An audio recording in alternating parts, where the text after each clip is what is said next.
प्यारे अधिवक्ता साथियों, सभी को हमारा जय सिया राम। आप सभी लोगों को, अधिवक्ता बंधुओं और बहनों को बहुत प्यार भरा नमस्कार। आज की बात कई दृष्टिकोण से महत्वपूर्ण है और हमें ऐसा लगता है कि आप लोगों ने आज दिन में प्रतीक्षा की होगी कि आज की वीडियो में सर जी क्या कहते हैं, क्योंकि आज के घटनाक्रम ने अचानक हर यूट्यूबर को, आपको, विधि की तैयारी करने वाले हर लगभग स्टूडेंट को, केवल कमीशन के उन अधिकारियों को छोड़कर जो कार्मिक विभाग से जुड़े हैं, कमीशन से उतना नहीं, क्योंकि किसी भी शख्स से आरटीआई में 20 दफ़े कमीशन ने सफाई दी कि आरक्षण संबंधी व्यतिक्रम या आरक्षण संबंधी व्यवधान के कारण जो हायरार्की है आरक्षण संबंधी, जिसमें आप लोगों ने सुना कि एपीओ के बारे में क्या निरीक्षण किया है, जो लोगों ने पता किया, जिन लोगों की जानकारियां पता नहीं सही है झूठी भगवान जाने, जिसमें आप लोगों ने सुना, मैंने भी इस चैनल से कहा कि जनरल वालों के लिए रिजर्वेशन की सीट ही नहीं थी। ये मेरे गले उतरता नहीं, बात कुछ और है। ऐसे एक दिन जब एपीओ के बारे में साफ होगा तो वहाँ भी दूध का दूध पानी का पानी होगा। स्टेट गवर्नमेंट ने अपने निर्णय में ये एक्सेप्ट किया कार्मिक विभाग के मातहत कि जो जूनियर डिवीज़न की वैकेंसी अब आएगी उसमें महिलाओं का रिजर्वेशन, चाहे वो दिव्यांगजन कोटे का हो, चाहे फ्रीडम फाइटर कोटे का हो, चाहे SC/ST एक्ट कोटे की महिला हो, चाहे ओबीसी हो या जनरल या ईडब्ल्यूएस, हर कोटे में अभी तक ओवरऑल था, अब हर कोटे में 20%, मतलब जितनी लड़कियां होनी हैं, मान लीजिए 27% ओबीसी होता है, तो 27% में जितने लड़के होंगे उसके 20% में, यानी वहाँ भी 20% काम कर रहा होगा, यानी टोटल का 20% के लिए ओवरऑल में अगर लड़कियां नहीं मिली तो केवल जनरल कैटेगरी में कैटेगराइजेशन होकर रह जाता था। और आपने ये भी देखा होगा, नोट किया होगा कि ईडब्ल्यूएस कोटे को 10% अलग करते हुए जनरल कोटे का जो कोटा दिखाया पेपर्स में, वो मैं पहली बार देखा 40%। ये अपने आप में उस पीछे के 2-3 घातक निर्णयों ने जो कमीशन के स्तर पर लिए गए, अधिकारियों ने बरगलाया, अधिकारियों ने उच्च स्तर पर मूर्ख बनाया, कानून की अपनी व्याख्या की और ओबीसी कैटेगरी की सीटों को जनरल में जाने या अनजाने में भरा, उसका खामियाजा भुगतना पड़ा। सरकार ने अपने मतांतर में, वोटिंग में काफ़ी डिफिशिएट झेला। आप जानते हैं 69,000 शिक्षक भर्ती का मामला जो सुप्रीम कोर्ट में विचाराधीन है, आपको आश्चर्य में डाल देता है कि लगभग 25,000 के आसपास, ये मामूली संख्या नहीं है, अच्छी संख्या है, जिसमें ये आरोप लगता है, आरोप साबित भी हो चुका है और माननीय उच्च न्यायालय की डबल बेंच ने निर्णय सुनाया है कि इस रिजल्ट को दोबारा निकाला जाए। 69,000, 1-2 नहीं, मास्टरों की भर्ती, उसमें आरोप लगा कि ओबीसी की सीट को जनरल को दे दिया गया। इस सरकार पर ओबीसी वर्ग और उसके राजनेता सीधा आरोप लगाते हैं कि ये सवर्णों की पार्टी है और ये सवर्णों को सपोर्ट करती है। इस बात में, इस तथ्य में आग का घी काम करता है इसी घटना। ये तो प्रत्यक्ष एग्जाम्पल रहा। और ऐसे छोटे मोटे अधीनस्थ विभागों में भी जो भर्तियां योगी सरकार ने अभी तक की, उसमें ये लहे जहे आरोप लग रहे हैं। ऐसे जगह पे भी आंकड़े ओबीसी लॉबी ढूंढ के निकालता है जहां जनरल से ओबीसी की कटाव ज़्यादा जा रही है।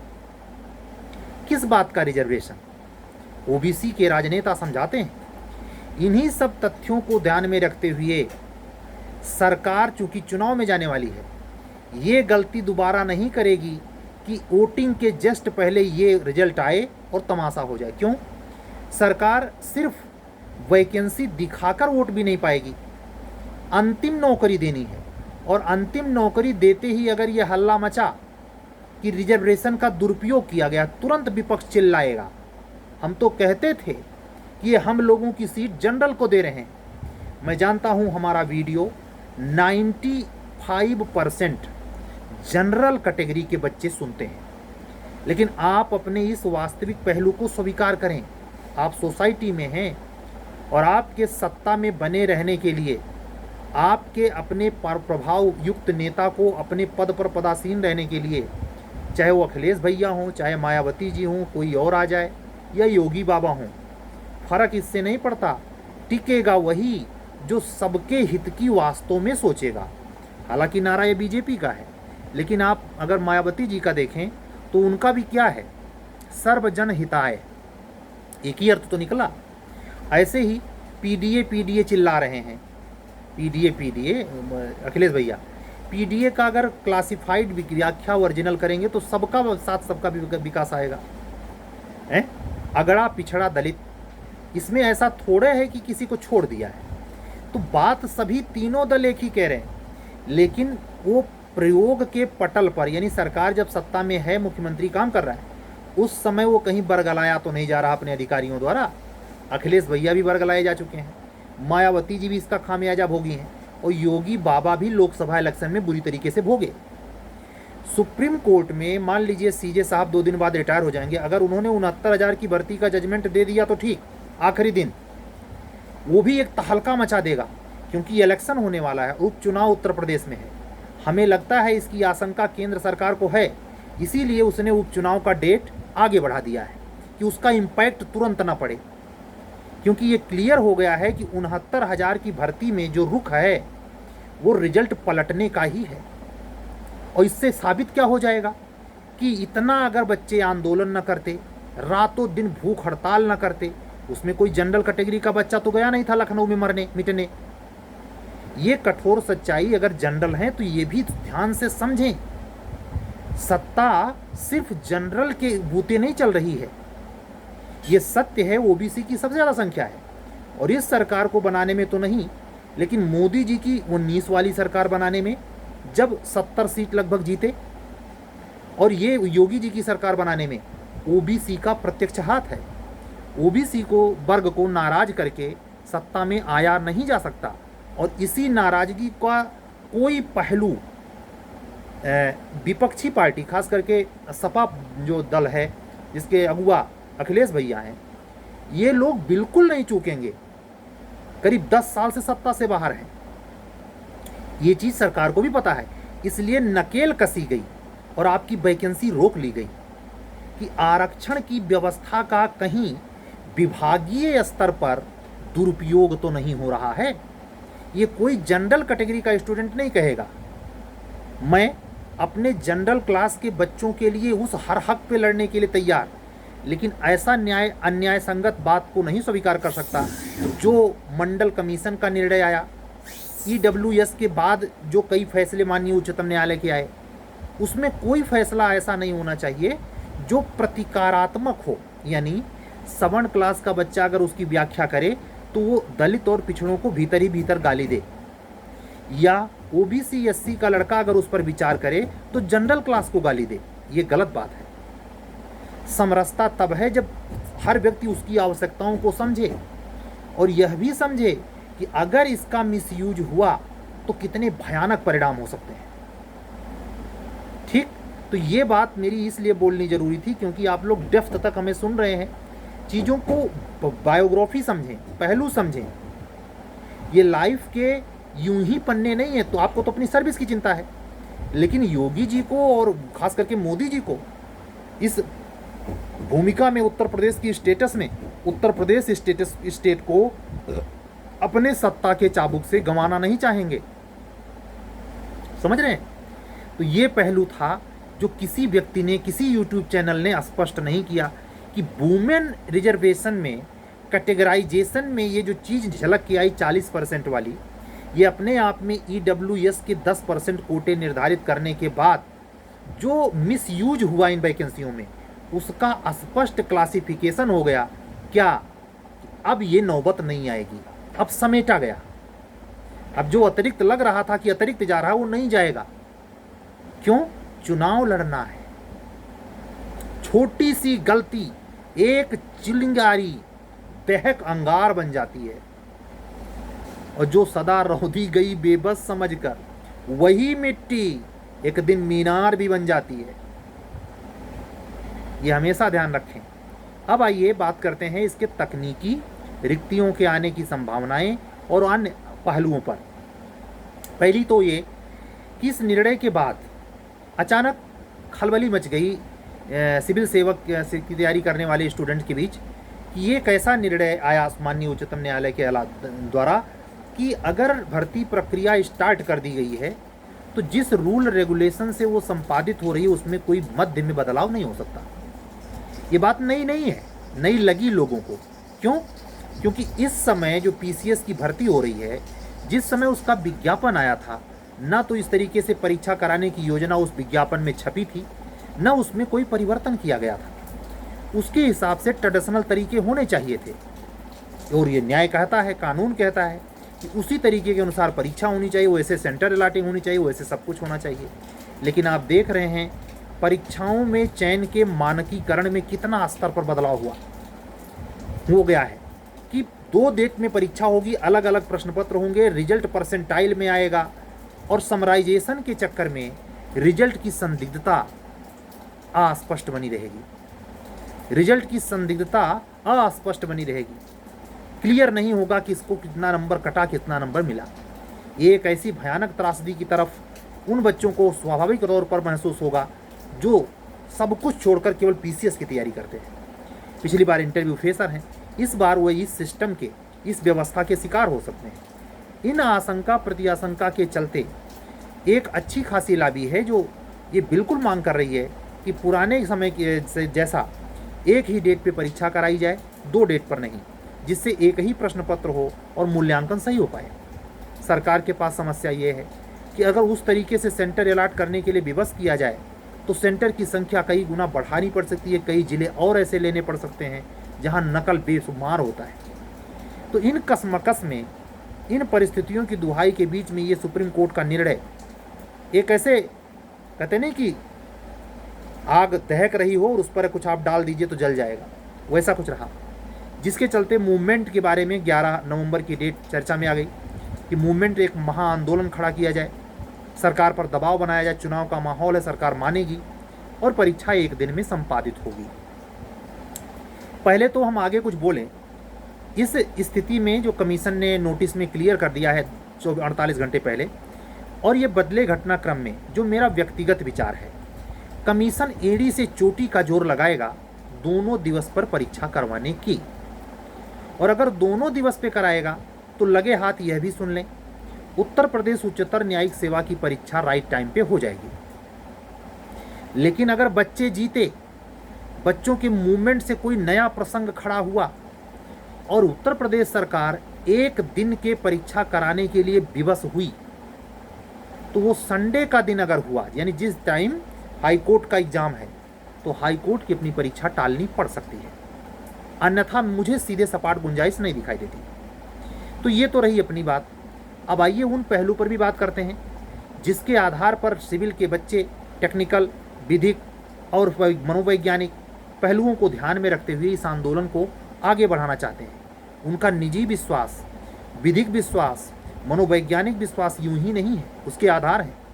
और अगर वो सही ढंग से लड़े, हिंसा नहीं हुई, अराजकता नहीं फैली, मूवमेंट को अगर उन्होंने सही मोड़ दिया, तो ये कोई ताजुब नहीं अपनी नोटिस को सुप्रीम कमीशन वापस ले ले और ऐसे में वो हाई कोर्ट को भी कन्विंस करे और परीक्षा को ना करवाने की स्थिति में आपके हायर जुडिशरी की परीक्षा भी टले और पीसीएस भी टले, आरओ भी टले।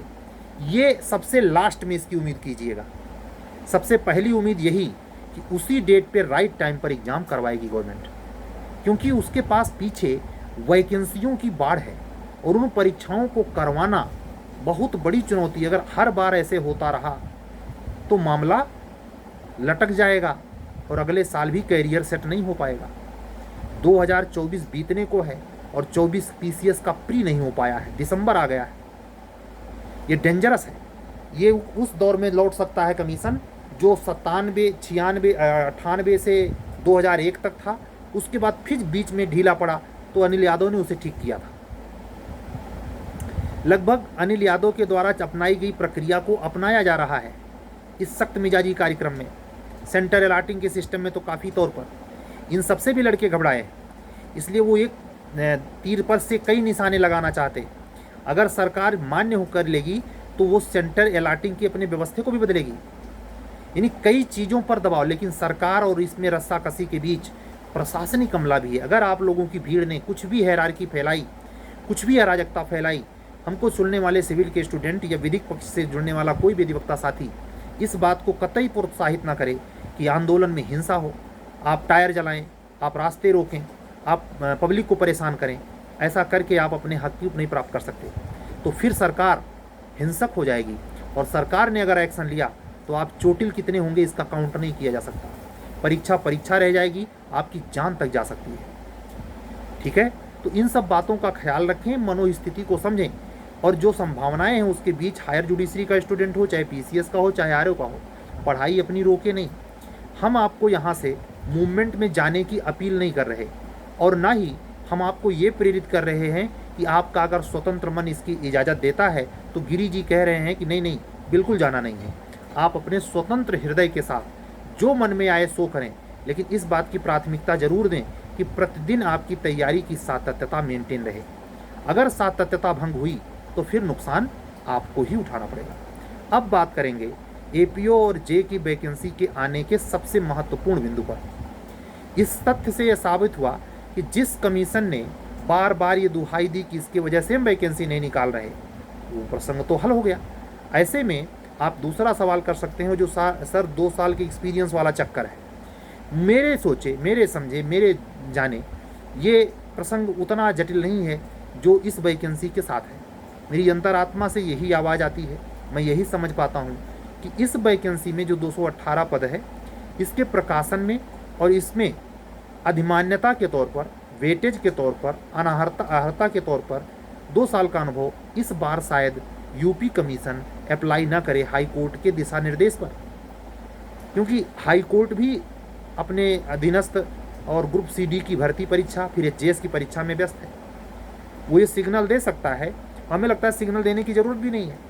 वो हाई कोर्ट से केवल क्या लेगा कमीशन, सिलेबस का मोड, बाकी तो उसके पास है ही और ऑलरेडी चेंज है, केवल गजट करना बाकी है। सरकारी इशारा हुआ, अगर सरकार पर कोई अतिरिक्त दबाव नहीं पड़ा, बच्चों के मूवमेंट का कोई बड़ा असर नहीं हुआ, तो 8 को एग्ज़ाम होने के तुरंत बाद मैं उम्मीद करता हूँ आप लोगों की वैकेंसी आने की। लेकिन इसके पहले भी आ जाए तो आप आश्चर्य न प्रकट करें, क्योंकि कमीशन है और उसके हर पहलू को ऐसे यूट्यूब चैनल में एक कमरे में बैठ करके बोलना बेवकूफ़ाना काम है, क्योंकि वो उनका प्राइवेसी है, उस पर बहुत दखलंदाजी भी नहीं करनी चाहिए। उसके बहुत जासूसी पना नहीं कि हमारा कोई अंदर बैठा है वो बता देता है, नो, वो उनका स्वतंत्र अधिकार है, उसमें हमें मदद करनी चाहिए। उनकी गोपनीयता में ब्रीच ना आए, हमारी भी कोशिश होनी चाहिए as a citizen, as a student. तो मैं आप सभी से यही कहूँगा कि अब वो दिन घट रहे हैं जो आपको इतने लंबे समय तक इंतज़ार करवाए हैं। धीरे धीरे वो घड़ी आई जाएगी, जैसा कि आपसे परसों वाली वीडियो में भी, कल वाले वीडियो में भी, और आज फिर दोहरा दूँ, 15 नवंबर से शनि भगवान मार्गी हो रहे हैं। मार्गी होने का मतलब आपके रुके हुए काम प्रशस्त होने लगेंगे 15 से 29 मार्च। तो इसमें अगर देखा जाए राइट टाइम पर अगर एग्ज़ाम हो जाता है तो 8 दिसंबर को यूपी एचजेएस भी संपन्न हो सकती है और 8-7 में यूपी पीसीएस भी संपन्न हो सकता है। और इसी दिसंबर में, नवंबर में ही शायद पॉसिबिलिटी है कि उत्तर प्रदेश का उच्च न्यायालय इलाहाबाद अपने ग्रुप सीडी की भर्ती का जो फार्म निकाले हुए है उसका एग्ज़ाम ऑर्गेनाइज करे। हम लोगों का तो एग्ज़ाम हायर जुडिशरी का आप जान रहे हैं 8 दिसंबर 2024 है, लेकिन ग्रुप सीडी की परीक्षा इसी नवंबर में वो करवाने के मूड में है। यानी जो वर्तमान में सीजे हैं श्री अरुण भंसाली सर, उनकी योजना जरूर इस पर बहुत तगड़ी है, इसीलिए वो इतने कॉन्फिडेंस मोड में डेट को डेडिकेट कर रहे हैं, डिक्लेयर करवा रहे हैं। तो आप लोग अपने अपने सेक्टर की तैयारी अगर तल्लीनता से नहीं करेंगे तो समय यूं ही गुजर जाएगा, वैकेंसी आपके आंख के सामने से निकल जाएगी, कुछ कर नहीं पाएंगे। बदली हुई संहिताओं में एक चीज़ और साफ हो जाएगी। बाय द वे, जे की वैकेंसी एपीओ के पहले आ धमकी, यानी 20 दिसंबर के पहले ही आ गई, तो उसमें ये चीज़ साफ हो जाएगी क्या जुडिशरी की जो बदली हुई संहिताएं हैं उसके समानांतर पुरानी संहिताओं के साथ वो सिलेबस में रखी गई हैं, जैसा कि एचजीएस में है, या स्वतंत्र ढंग से रखी गई हैं। अगर यूपी कमीशन ने जे के माध्यम से हाई कोर्ट का यह रुख समझा तो मैं 100% कह रहा हूँ कि एपीओ में उसी को फॉलो किया जाएगा, और अगर इसके विपरीत उच्चतर न्यायिक सेवा की तरह दोनों रखा गया तो इस बात की भी परम संभावना है एपीओ में भी दोनों सिलेबस में हो सकता है। आज की बात पूरी। हमने भी 86 क्लास रेवेन्यू की रिकॉर्ड की, 85 क्लास हमने प्रोवाइड कराई, 222 सेक्शन हम कंप्लीट कर चुके हैं, 225 आज पूरा हो गया, 10 सेक्शन और बचा है। ये लगभग साल भर से क्लास चल रही है, हर दिन नहीं होती, एक दिन का अंतर लेता हूँ, संडे को क्लास देता नहीं। लेकिन आप सोचिए, एक संहिता पढ़ाने में अगर हम रेगुलर एक दिन के अंतर पे भी कह रहा हूँ तो भी इतना समय लगता है, तो आपने तो छोटे बड़े मिला करके 61 एक्ट कर रखे हैं एचजीएस में। ये कैसे न्याय संगत है? और उसके ऊपर आपने मेंस में हर पेपर में 40% लाने की अनिवार्यता रख रखी है। ये भी कैसा न्याय है? ये तो परमात्मा जाने और आप जाने, हम उसमें दखलंदाजी करने का कौन सी हैसियत रखते हैं। ना तो आप अपने आप का संयम खोइए, ना निराश होइए, और ना ही अकर्मण्य बनिए, बल्कि उत्साहित रहिए। वैकेंसी आने की सुनिश्चितता का आनंद मनाते हुए प्रतिदिन कुछ न कुछ पढ़िए। ऐसा पढ़ने का आदत डालिए कि कल कहाँ तक पढ़ा था उसके आगे शुरू करिए। ऐसा ना करिए कल कॉन्ट्रैक्ट, आज हिंदू ला, परसों दूसरा कोई सब्जेक्ट, ऐसे नहीं होता। तैयारी क्रमबद्धता मांगता है, सातत्यता मांगता है, और सबसे अनूठी बात, सातत्यता के साथ साथ जो आपको सबसे ज़्यादा ज़रूरी है कंपटीशन बीट करने के लिए, हस्तकला यानी लेखन का बार बार प्रयोग। प्रीलिम्स के ही सवाल आप जो कंफ्यूज करते हैं, जो आपको अक्सर वहाँ एग्जाम में 32-36 कर देते हैं, उसको आप रिटन में अगर प्रयास करें, त्वरित गति से 20 से 50 पेज पर डे लिखें, वो आप कोई भले न समझ पाए, आप समझें, और उसी रफिंग को अगर आप दोहरा लेंगे, यकीन से कह रहा हूँ आपका प्री का नंबर अगर 10 नंबर से रुकता है तो आप 20 नंबर फालतू लेके आएंगे। इतना फ़र्क पड़ता है। तो स्टडी चाहे प्री की हो चाहे मेंस की हो, आपको सूझबूझ का परिचय देना चाहिए, और आने वाली वैकेंसीज़ में अपनी जगह सुनिश्चित करने के लिए समय को यूटिलाइज करना आना चाहिए, जिसमें प्रतिदिन मैं प्रेरित करता हूँ, आज भी कह रहा हूँ, आप राजनीति के चक्कर में, आंदोलन के चक्कर में, वैकेंसी आने की प्रतीक्षा के चक्कर में, अपने दोस्त यार मित्र भाई पटीदार के सक्सेस से ईर्ष्या के चक्कर में अपना कैरियर चौपट ना करें, बल्कि स्वतंत्र चित्त हृदय से आनंदपूर्वक, किसी से बैर भाव लिए बगैर, किसी की कुटिलता मजाक बनाए बगैर, किसी के पीछे हाथ धो के पड़े बगैर शांति से अपने काम पर ध्यान दीजिए। ऑटोमेटिक सफलता गौरव के साथ, पूरे वैभव के साथ चलकर स्वयं आएगी। आज की बातें टोटल माँ जगदम्बा को निवेदित हैं। कल मैं फिर अपने एक रेगुलर वीडियो में आपके साथ उपस्थित होऊंगा। तब तक के लिए विदा दीजिए। अगर आप हमारे चैनल पर नए हैं तो चैनल को सब्सक्राइब कीजिए, लाइक कीजिए। चाहे आप एचजीएस की तैयारी कर रहे हों, एपीओ की, या जूनियर डिवीज़न सिविल जज की, आप हमसे जुड़ना चाहते हैं, हमारे सीरीज वगैरह से ज्वाइन करना चाहते हैं, तो हमारा व्हाट्सअप नंबर ध्यान से सुने, 7705090393। आज का वीडियो बंद करते करते कहने देना चाहता हूँ, यूपी हायर जुडिशरी में प्रीलिम्स में एडमिशन के लिए 15 नवंबर लास्ट डेट है। आप जानते हैं 8 दिसंबर को पेपर है। आज के डेट पर ही यानी 8 नवंबर को हम बातचीत कर रहे हैं। आज से ठीक के 1 महीना 30 दिन बाद परीक्षा है। एकदम समय समाप्त है। यहाँ से जितना आप पढ़ लें, जितना ना पढ़ लें, कोई खास फ़र्क नहीं पड़ेगा।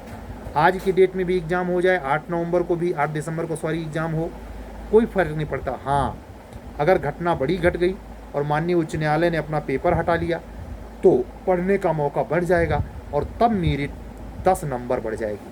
अभी अगर होगा तो 10 नंबर लगभग नीचे मेरिट रहेगी, क्योंकि सबको पढ़ने का समय मिल जाएगा।